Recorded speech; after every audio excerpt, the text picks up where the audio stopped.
course, former General, we just call him Kumeh, General Comendador, Jose Comendador, who in 1989 held the Mactan Air Base in favor of the soldier protesters, I will call them. He's one of the more, to my mind, honest, straightforward, dignified RAM members. I don't know. I may be corrected later on by the general later. So I wanted him to, I told him to circulate again in these public discussions and public debates because I've always found him to have very wise insights to what's going on and a dedicated heart for the welfare of the nation. Of course, we also have Mr. Sonny Matula, President of the Federation of Free Workers. I've been familiar with the FFW from my youth. We will be 65 years next year. Only 2 years older than me. Ganyan pala. We Around started 1948, 1949, establishment of FFW. Johnny Tan from Yeah. Ateneo and Yeah. Father Walter Hogan of the Hogan, Society yeah. of Jesus started the Federation of Free Workers in 1950. Okay, so But they have initial activities in the Institute of Social Order in the 1946.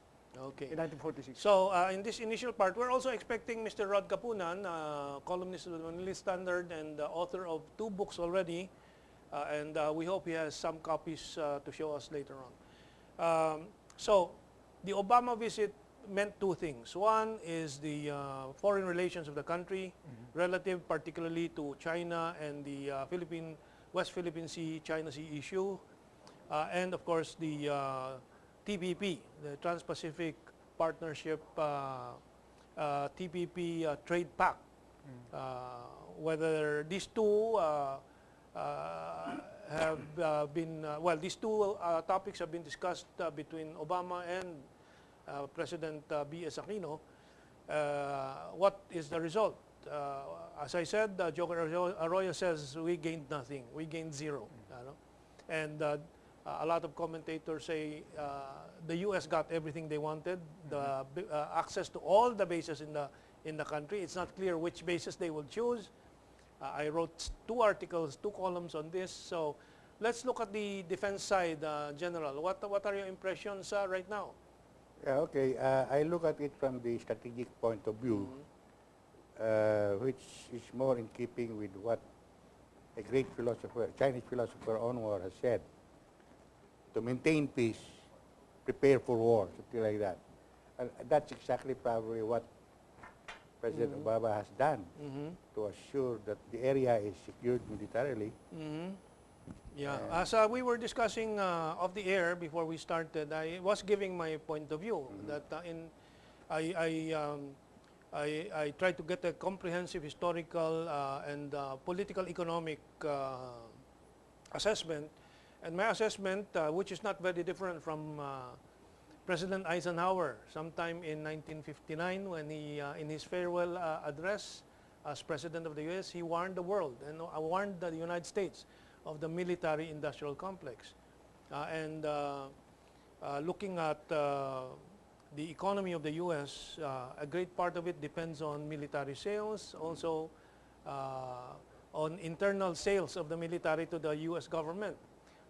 You're an Air Force pilot, General, Boeing, Lockheed, McDonnell Douglas, they all sell military planes to the U.S. government.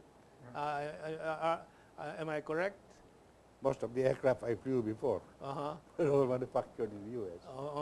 I remember my history that in the earlier years of the U.S. Republic, it was, I think, Alexander Hamilton who encouraged the U.S. government to concentrate on the production of arms independent from the French.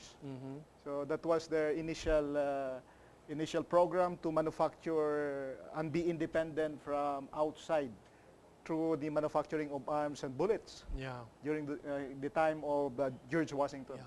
So, well, Obama and this pivot to Asia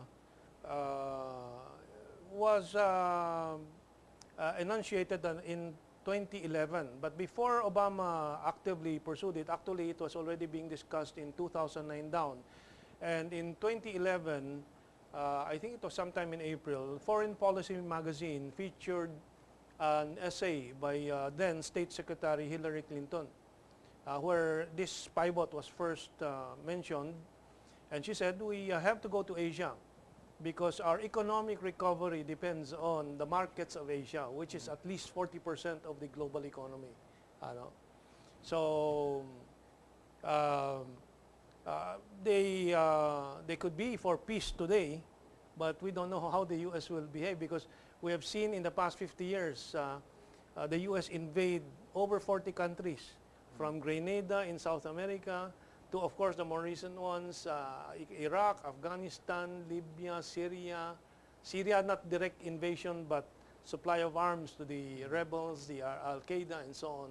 That's going against the government. In Asia, I don't want to talk too much. I really want to give you more time, but I'm setting the premises I have in mind that what is the purpose, if it is peace in the region, for access to Philippine bases? If it is the China's issue, this is going to be a battle of aircraft carriers, jets, planes, missiles, and so on, not land-based troop activity, General? Well, the way I look at it, because Philippines is a door to mainland China, and the surrounding seas around it could be a good launching area. It's just like what the Chinese are now doing. They're getting some of our little islands there and atolls, which could act like an aircraft carrier. It becomes less expensive for them to maintain an aircraft carrier and have those land bases rather than deploy aircraft carriers. Okay. Well, we'll go back to that. We have our 5 minutes before the first part break. Sa trade naman, anong nangyari with the Obama visit? I've heard that there is lifting or there was lifting of the requirement on the GSP. The General System of Preferences. References, particularly the concern on workers' rights and welfare, because this GSP required that the government should have a standard in the observance, for example, of trade union rights and the health and conditions of the workers. And at present, I've heard that it was the Philippines was already removed from the list of those probably that should be considered as a bar to have access to U.S. markets. Yeah, to the U.S. market. And you are mentioning garments as one of the textile markets that would open up. One, yeah, that's one. But assuming it would open up, are we competitive? That's another problem. That's another problem. Yeah.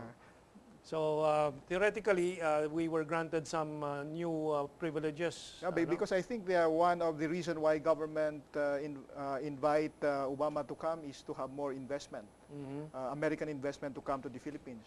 But would that be enough to invite investments if your electricity rates are the highest in the region? That's a very big problem because we are the bargaining unit before of the Johnson & Johnson company, which has a manufacturing here in the country. And we have the Colgate-Palmolive example, which have also a manufacturing in this country. But these manufacturing companies shut down their operation in the Philippines because of the high cost of power. Not necessarily the cost of labor, because labor is only 10% of the cost of production, while power is about 30% or one-third. One-third of the cost of production. Yeah, so I really don't, that's why I phrased our topic, did it bomb, this visit of Obama? Did it really fail? We have our last few minutes for the first part. Judgment. This is 2 days ago, so it's still premature, I think, to give judgment to the visit of Obama. We in the Federation of Free Workers would like to give some more time to in evaluate. general, from the defense point of view? Well, peace is a prerequisite to success in development. So if the Obama visit to the area could mean that, then it must be a good effect. Yeah. Well, we've not had war in Asia since the Vietnam War and the Korean War. And both those wars, the Americans figured very significantly. Will their return to active duty in Asia Pacific really mean peace in the long term? I know for a fact, and the Americans have announced it, Hillary Clinton has announced this, that U.S. forces, military forces, will shift 2/3 of its forces by 2020 to the Asia Pacific. What does that mean?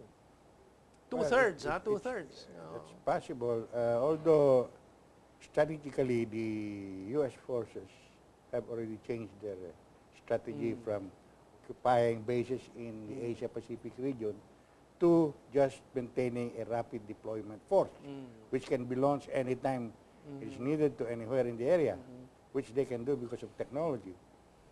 So I don't know how far they would go into establishing more bases in the area because of that concept or strategy.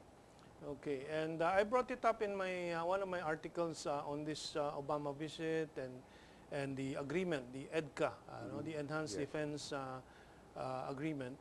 And I was wondering why they need access to all the bases.